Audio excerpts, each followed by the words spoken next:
ರಾಜ್ಯದಲ್ಲಿ ಸಚಿವ ಸಂಪುಟ ಪುನರ್ ರಚನೆ ವಿಚಾರಕ್ಕೆ ಸಂಬಂಧಪಟ್ಟಂತೆ ಡಿಸಿಎಂ ಡಿಕೆ ಶಿವಕುಮಾರ್ ಪ್ರತಿಕ್ರಿಯೆಯನ್ನ ಕೊಟ್ಟಿದ್ದಾರೆ.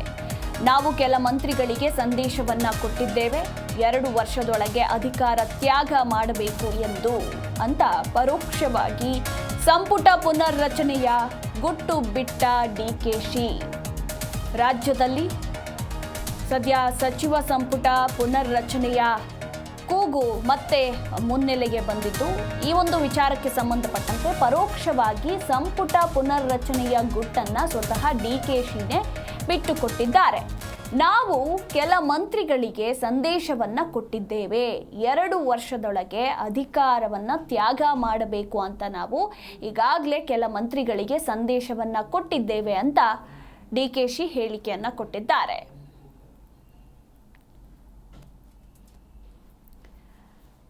ಈಗ ಡಿಕೆಶಿ ಕೊಟ್ಟಿರುವ ಈ ಒಂದು ಹೇಳಿಕೆಯಿಂದ ಹಾಗಿದ್ರೆ ರಾಜ್ಯದಲ್ಲಿ ಸಚಿವ ಸಂಪುಟ ಪುನರ್ರಚನೆ ಆಗೋದು ಫಿಕ್ಸಾ ಅನ್ನೋದರ ಕುರಿತಾಗಿ ಈಗ ಪ್ರಶ್ನೆಗಳು ಕೂಡ ಮೂಡಿ ಬರ್ತಾ ಇದೆ. ಹಾಗಿದ್ರೆ ಯಾವೆಲ್ಲ ಸಚಿವರಿಗೆ ಕೋಕನ್ನ ಕೊಡಬಹುದು, ಯಾರ್ಯಾರಿಗೆ ಮತ್ತೆ ಚಾನ್ಸ್ ಸಿಗಬಹುದು, ಹೊಸಬರು ಏನಾದರೂ ಸೇರಿಕೊಳ್ಳುವ ಸಾಧ್ಯತೆ ಇದೆಯಾ ಅನ್ನೋ ಪ್ರಶ್ನೆಗಳು ಕೂಡ ಇರುವಂಥದ್ದು. ಅಂಡ್ ಈಗ ಸಚಿವರಲ್ಲಿ ಕೊಂಚ ಆತಂಕ ಭಯ ಕೂಡ ಶುರುವಾಗೋದ್ರಲ್ಲಿ ಅನುಮಾನವೇ ಇಲ್ಲ ಅಂತಲೇ ಹೇಳಬಹುದು. ಬಟ್ ಪರೋಕ್ಷವಾಗಿ ಸ್ವತಃ ಡಿಸಿಎಂ ಡಿಕೆಶಿ ಅವರೇ ಸಂಪುಟ ಪುನರ್ರಚನೆಯ ಗುಟ್ಟನ್ನ ಬಿಟ್ಟುಕೊಟ್ಟಿದ್ದಾರೆ.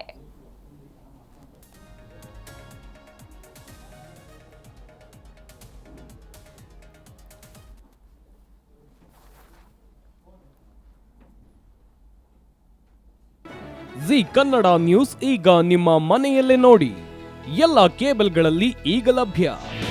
ನಿಮ್ಮ ನೆಚ್ಚಿನ ಜಿ ಕನ್ನಡ ನ್ಯೂಸ್ ಈಗ ಸನ್ ಡೈರೆಕ್ಟ್ ನಲ್ಲಿ number 292, Tata play number 1664, Jio TV number 1334, NXT digital number 30, in cable number 30, city networks 51, U digital number 162, GTPL number 17, Rockline telecommunications number 42, Shri Basaveshwara cable number 168, rural cable network 60, Vinayaka digital 57, Abhishek cable 821, city channel 53, Siddeshwara cable network 57, V4 digital Infotech 628, Surya digital networks 53, Gajanan digital number 836, Malnad infotech private limited number